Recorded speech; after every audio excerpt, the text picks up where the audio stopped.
শুক্রবারের অবস্থান বাংলাদেশের মানুষের সামনে এইভাবে উপস্থিত হয়েছে। শুক্রবারের এই জুমা হয়ে গেছে দাড়ি কাটার দিবস। শুক্রবারের জুমা হয়ে গেছে শহরের মানুষের জন্য প্রেমিকাকে নিয়ে পার্কে যাওয়ার দিন।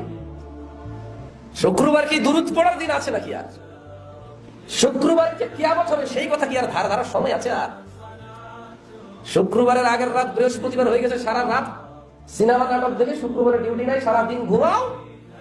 ঘুম থেকে উঠে দাড়ি যা আছে আল্লাহর নবী সুন্নাত বিসমিল্লাহ বলে ওটাকে জবাই করে দাও।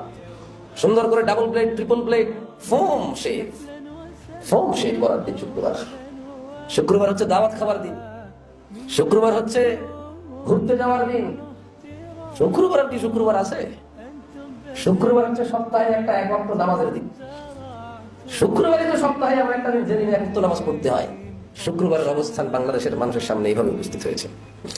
কিভাবে এদের ধ্বংস ঠেকাবে এরা, কিভাবে এরা এদের বাচ্চাকে ভবিষ্যতে রেখে যাবে, এরা মরে গেলে এদের বাচ্চাদের জন্য দোয়া কামনা করবে আল্লাহর কাছে।